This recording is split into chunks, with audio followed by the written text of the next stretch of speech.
Well, I mean, we have a number of concessionaires in the House who are not. I mean, Gina, I have Dr. Rodriguez in the House. We have others who are not part of a host, Hudson kind of arrangement, and a lot of that really depends upon the packaging. We're going to have single locations, which if those go out in terms of a single location and they're packaged correctly, obviously that is an opportunity for a smaller firm to get their foot in the door and to compete for that location. So, I don't think that there is an absolute bar for any firm that wants to pursue an opportunity. If you have a relationship with a national brand or you have a unique local concept, I mean, I'll use Gina because, we've talked about her wine, La Bodega winery on more than one occasion in terms of being just a novel concept that the airport really was excited about, and she was successful in pursuing that opportunity. So I think a lot of it really hinges upon the concept. I mean, we don't have a microbrewery here either. So, I mean, I don't know. Maybe we need somebody who can do a microbrewery and brew some beer, and maybe we can make some money off of that. So, I mean, there are some concepts out there, I'm sure, that would be exciting to the airport, that would be new and novel, that you as an individual entrepreneur could present and be successful on. Just make sure you have the financial resources to play, because the biggest problem I see for new entries is that they are undercapitalized. And undercapitalization here is potentially the kiss of death. I do not want to discourage anyone from pursuing an opportunity.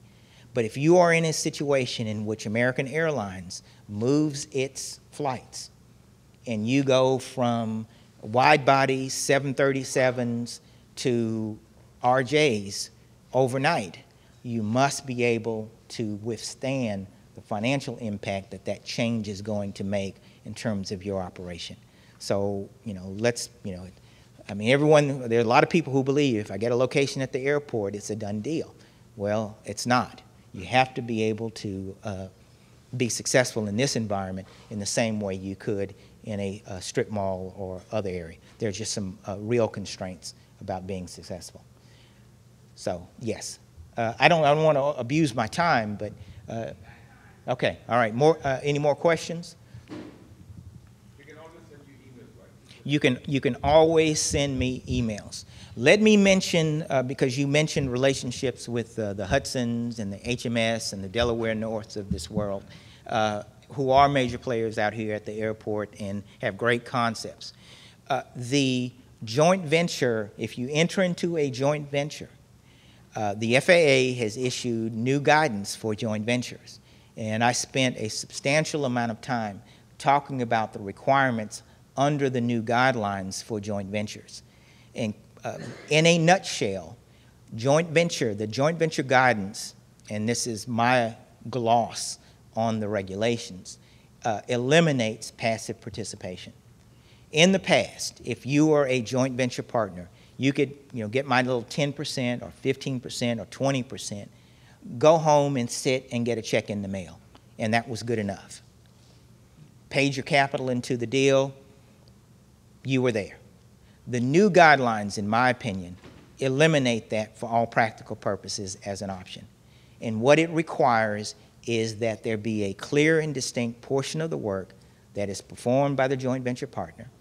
It requires active participation in the joint venture, and there are extensive requirements imposed upon the airport in order to confirm that the capital is in fact capital from the joint venture partner, that it is a legitimate joint venture, and we have a whole new section that we didn't have in our Terminal D solicitations on joint ventures and the requirements and the documents that are going to be required to be submitted. We were audited by FAA back in April, and so they are taking this very seriously, and so is the airport. So it's going to take us a little time to implement these new guidelines, but our goal is to implement the guidelines, and that will impose some restrictions and requirements that you normally, as concessionaires, as joint venture partners, did not normally have. And so you need to make sure you are intimately familiar with the guidance and what that means. Yes?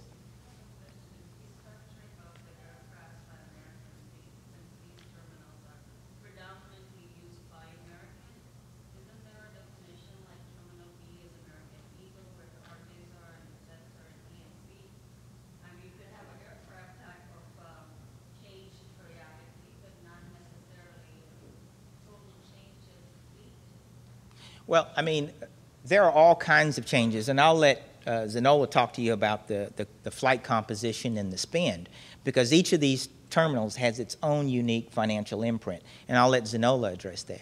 But if we're closed down for snow, or you have employees that can't get their SITA badges, I mean, these are all issues that you're going to have to face as a concessionaire from a cost standpoint. So I'm just saying that in this environment, in the airport environment, there are a lot of things that you may have to consider that you would not have to consider before. So if it would close you down because you have so little capital that if you lost a day because it was snow and we were closed down, or if it's the spring and we're having these thunderstorms and these flights are closed down, I mean, you just have to keep that in mind in terms of, you know, making sure you're able to withstand these contingencies. Zenola? Actually, you make more money when it snows. I was trying to understand what that question was. Who? The profile of each of the terminals.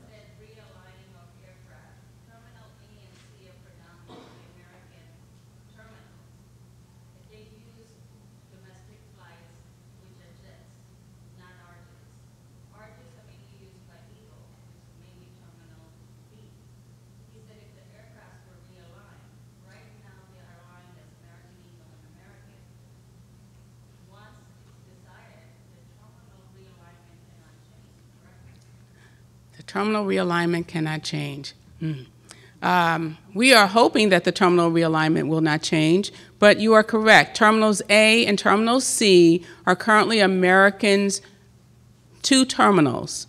And those terminals are predominantly probably about 60-40% as relates to connecting traffic versus originating traffic. And those 2 terminals today are probably our largest in terms of in-plane passengers going, you know, to get on flights.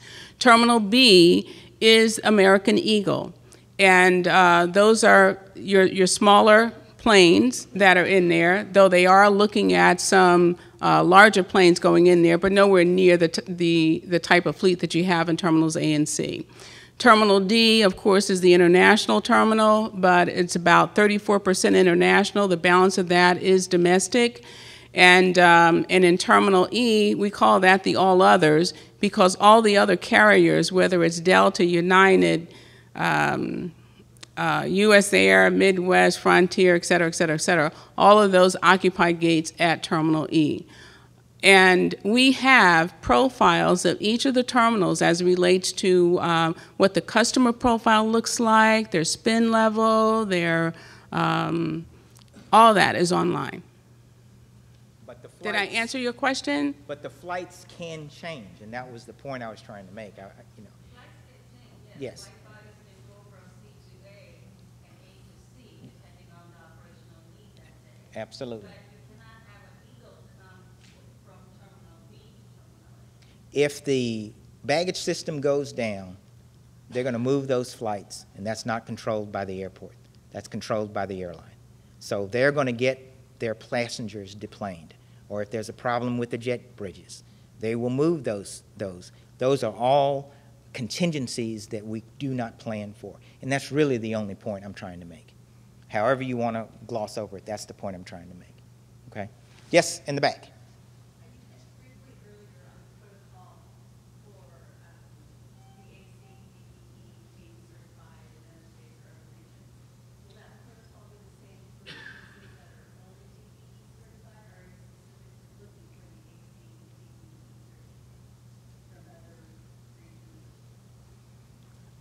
I am looking for, I think the rules allow me some leeway on this, but if you operate a airport concessions and you are certified and you were certified as a DBE back then because this certification didn't exist,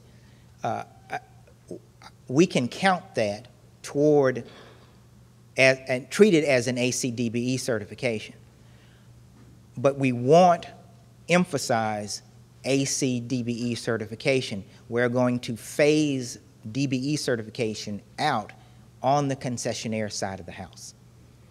You're going to have to make that move from DBE to ACDBE. Now, that'll be kind of on a case-by-case basis. I wouldn't want to risk it. If I were you, go back to my home state, have them change my designation, be an ACDBE as quickly as possible, or apply here for ACDBE certification. Submit your paperwork to NCTRCA and see if they can recognize your certification on a reciprocity basis.